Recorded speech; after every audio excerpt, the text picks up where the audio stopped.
দেখছস কি নির্বাচন বৌমা আমার আর মারো না বৌমা। কি করব মারবো না বৌমা কি করব কি করব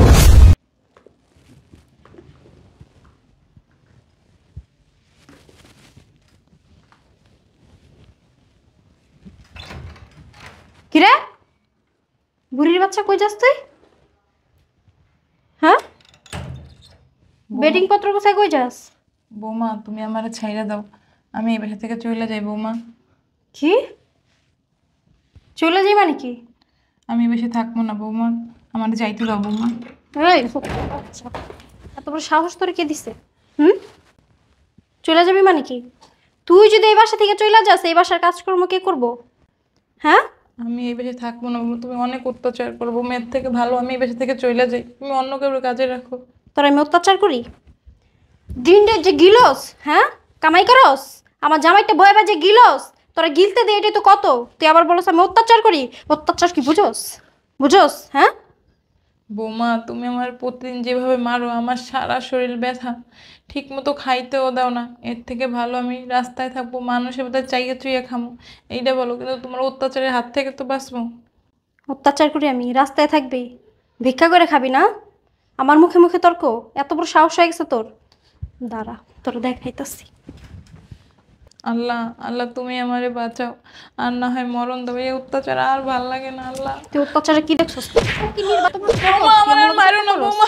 কি করবো মারবো না বৌমা কি করবো কি করবো বাইরাবি বাসা থেকে না বৌমা। ভিক্ষা করে খাবি রাস্তায় না ফকিন্নির বাচ্চা এই ছোট লোকের জাত তোর এই বাসা রাখছে এটা তো সাত কপালের ভাগ্য বুঝতে পারছস এই বাসা সমস্ত কাজ তুই করবি তুই যদি বাসা থেকে বের হয়ে যাস কাজ কি আমি করবো হ্যাঁ আমি করবো কাজ এই বাসা থেকে এক পাও বেরোতে পারবি না বেরোবি না বৌমা। বেরোবি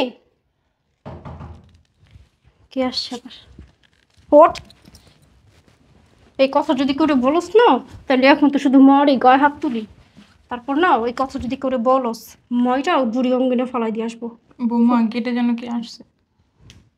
স্টোরুমে যা সুন্দর মতন তুই শব্দ করবি না যদি করছিস না ময়রা বস্তার মধ্যে ভুইরা তারপরে মাটির মধ্যে পুঁতা দিব যাও বৌমা।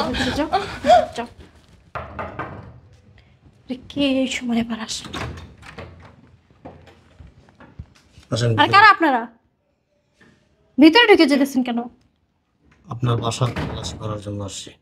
মানে মানে বুঝেন নাই? আমার বাসায় কি অবৈধ কোনো জিনিস আছে যে তল্লাশি করার জন্য আসছেন আর কারা আপনারা আমরা ইনফরমেশনের ভিত্তিতে আসছি। কারা আপনারা কিসের ইনফরমেশন আপনি আস্তে কথা বলেন প্লিজ। বাসার মধ্যে না বলে কই ঢুকে পড়ছেন আস্তে কথা বলবো কেন অজব তো আমরা অনুমতি নিয়ে আসছি। কিসের অনুমতি কার থেকে অনুমতি নিয়ে আসছেন কারা আপনারা আমরা প্রশাসনের লোক। সো আমাকে আমাদের কাজ করতে দেন প্লিজ। এই বাসায় তল্লাশি কেন কেন বললাম না আপনাকে? কেনার উত্তরটা একটু পরেই পেয়ে যাবেন। কে কমপ্লেন করছে দেখেন, উইদাউট কমপ্লেন ছাড়া আমরা কিন্তু এখানে আসি নাই। আমরা আসছি, আমাদেরকে আমাদের কাজটা করতে দেন, বরঞ্চ আপনি এতটুকু করতে পারেন, আমাদেরকে একটু হেল্প করেন, আমাদের কাজে সহযোগিতা করেন, আমাদের কাজে কোথাও কোনো বাধা দিবেন না প্লিজ। ভিতরের রুমটা সার্চ করো। Yes sir. শোনেন, এখানে কে কে থাকে? আমি একাই থাকি আপনার হাজব্যান্ড? ও দেশের বাইরে থাকে আপনি কি একাই থাকেন এখানে? একাই থাকি বললামই তো আপনার শ্বশুরবাড়ির আর কোনো ফ্যামিলি মেম্বার কি এখানে আছে? না আপনার ফ্যামিলি মেম্বার কেউ আছে? না আমি একাই থাকি আপনার ভাই বোন আত্মীয় স্বজন? বললাম তো আমি একাই থাকি আচ্ছা, আমাকে একটা প্রশ্নের উত্তর দিবেন আপনি? জি বলেন আপনি এরকম নার্ভাস ফিল করতেছেন কেন? স্যার কিছু তো পেলাম না। বললামই তো আমি বাসায় একাই থাকি ওই যে একটা রুম দেখা যাচ্ছে, যাও তো এটা। এই সাইডে হ্যাঁ, ওই রুমে কিছু নাই ওটাই Please. Room please. ওটার মধ্যে বাদ জিনিসপত্র রাখা দেখেন, আমার মনে হইতেছে আপনি কিছু একটা লুকাইতেছেন। আপনাকে আমি এখনো সময় দিচ্ছি, সুযোগ দিচ্ছি, আপনি সত্যি করে বলেন। বলেন, কি বলবো কে কে আছে এখানে? এখানে আমি একাই থাকি আপনি ঘামতেছেন কেন?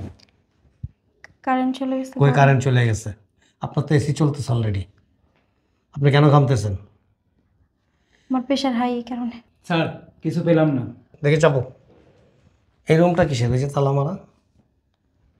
বললামই তো এখানে আর কোনো রুম নেই, এটা স্টোর রুম। ভাঙা জিনিসপত্র, পরিত্যক্ত জিনিসপত্র রাখা। পরিত্যক্ত জিনিস, এ বাসায় কেউ থাকে না, আপনি সাবলেটও থাকেন না, তাহলে তালা মেরে কেন রেখেছেন? To the point. আজব, এখন কি এটারও জবাবদিহি করতে হবে যে Of আমার রুম course. আমি কেন তালা মেরে রাখছি? হ্যাঁ হ্যাঁ, অফকোর্স, হোয়াই নট। কারণ আপনি এখানে একা থাকেন, আপনার স্বীকারোক্তি অনুযায়ী আপনি এখানে একা থাকেন। যেহেতু আপনি একা থাকেন, এখানে আর কেউ থাকে না, বা এটা কোনো সাবলেট ইও না, ফ্ল্যাটও না, সেহেতু আপনি এই স্টোর রুমটা কেন তালা মেরে রাখবেন? হোয়াই? এখানে আমার অনেক পুরাতন জিনিস আছে, এই কারণে আমি একা একা থাকি, এটাতে ভয় পাই, তালা মেরে রাখছি। পুরাতন কি জিনিস? অবৈধ কিছু? অবৈধ কি থাকবে, ফার্নিচার আগের। দেখেন, আমি কিন্তু এ যাবৎ আজ পর্যন্ত শুনি নাই যে কোনো পুরাতন ফার্নিচার বা পুরাতন কোনো আসবাবপত্র স্টোর রুমে রাখলে সেটা তালা মেরে রাখতে হয়। খুলবেন এটা? কি এই রুমটা খুলবেন? আপনাকে বললাম না অনেক দিন বন্ধ তো, চাবি মনে নেই কোথায় আপনার সমস্যা কোথায়? What is problem? আপনি এটা খুললে আমাকে দেখাতে আপনার সমস্যা কোথায়? আমার তো সমস্যা নাই স্যার, চাবি হারাই গেছে। আপনাকে খুলতে হবে, দিস ইজ মাই ডিউটি। আমাকে আমার ডিউটি করতে হবে, এবং আমার কাজটা করার জন্য আপনি আমাকে সহযোগিতা করেন, এটাই আমি চাই। স্যার আমিও তো চাই, বাট চাবি হারাই গেছে। চাবি হারায় গেছে? ঠিক আছে, আমরা খোলার ব্যবস্থা করতেছি, সব ব্যবস্থাই আমাদের কাছে আছে। আমরা কিন্তু একেবারে স্বয়ংসম্পূর্ণ হয়ে তারপর আপনার এখানে আসছি। সো এই, স্যার Yes, এটা sir. স্টোর রুমে তো কিছুই নেই। আপনি এরকম নার্ভাস ফিল করতেছেন কেন? এই, Yes, দরজা sir. ভাঙো, দরজা ভাঙো।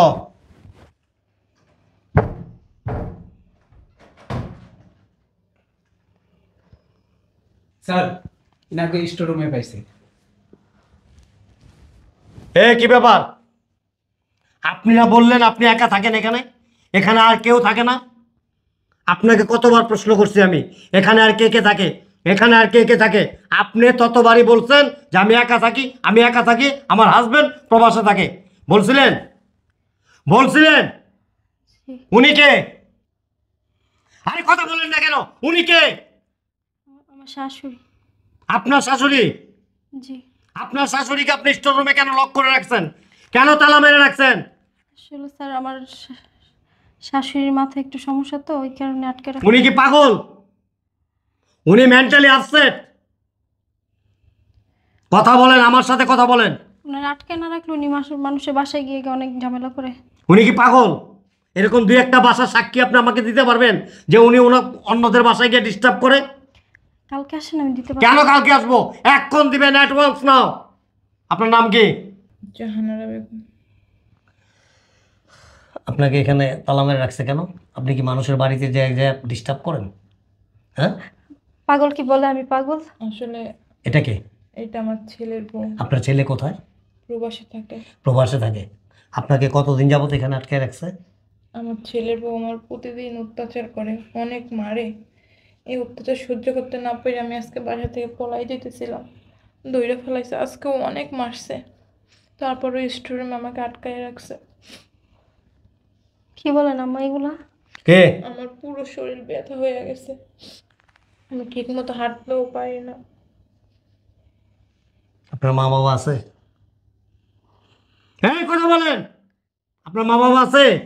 হ্যাঁ, আপনি কি কোনো মায়ের সন্তান? আমার মনে হয় না। আপনার শাশুড়ি, দ্যাট মিন্স আপনার মায়ের মতো। যার ছেলের উপার্জনের টাকা দিয়া এই বিলাসিতা করেন, এই সংসারে রাজত্ব করেন, তার মাকে আপনি স্টোর রুমে বন্দি করে রাখছেন। সকাল বিকাল 24 আওয়ার্স তার উপর অমানসিক নির্যাতন করেন। আপনার বিবেকটা একটু বাধা দেয় না? হ্যাঁ, এত মানুষ কেন আপনি? আমার ঠিক মতো খাইতেও দেয় না, 2 দিনের ভিতর মনে হয় একদিন ঠিক মতো খাইতে দেয়, আর 2 দিন দেয় না। দেখেন তো, এই যে ওনার ফেসটার দিকে একটু লুকেট করেন, তাকান। একজন মা 10 মাস 10 দিন তার সন্তানকে গর্ভে ধারণ করে, এবং এ দুনিয়াতে আসার সময় মায়ের জীবনটা অনেক ঝুঁকির মধ্যে থাকে। মারাও যায়, অনেক মা মারাও যায়। সন্তান প্রসব করতে গিয়ে অনেক মা মারা যায়। সে মৃত্যুর ঝুঁকি নিয়ে একটা সন্তানকে জন্ম দেয়, আরে সেই সন্তানটাকে তিলে তিলে আস্তে আস্তে আস্তে আস্তে আস্তে বড় করে তুলি, অনেক স্বপ্ন নিয়ে, অনেক আশা নিয়ে। আমার সন্তান একদিন মানুষের মতো মানুষ হবে, আমার সন্তান একদিন আমাকে সুখ দিবে, শান্তি দিবে, এবং আমার সন্তান ভালো থাকবে, আমিও ভালো থাকব। মেয়ে হইলে আশা করে কি জানেন, প্রত্যাশা করে যে আমার মেয়ে শ্বশুর বাড়িতে গিয়ে সুখে থাকবে। আর ছেলে হইলে যে আমার ছেলে বড় হবে, প্রাপ্ত বয়স্ক হবে, তাকে বিয়ে করাবো, ছেলের বউ আইসা আমার সেবা যত্ন করবে, আমার দিকে ভালোভাবে টেক কেয়ার রাখবে, আমি খুব আরামে থাকব। আর সেই ছেলের বউ আইসা যদি সেই মা ছেলের বউয়ের হাতে অত্যাচারিত হয়, নির্যাতিত হয়, এর চাইতে কষ্ট একটা মায়ের জন্য পৃথিবীতে আমার মনে হয় যে আর কিছু হইতে পারে না। সেই মায়ের স্বপ্ন, আশা সব কিছু ভেঙে ধূলিসাৎ হয়ে যায়। মায়ের চোখের এক একটা ফোঁটা চোখের পানির বিনিময়ে আল্লাহর আরশ পর্যন্ত কাঁপে। আপনাদের মতো নারীদের এমন শিক্ষা দেওয়া উচিত যে আপনার শাস্তি দেখে যেন আরও 10টা এরকম নোংরা নারী আছে না, তারা যেন সাবধান হয়ে যায়।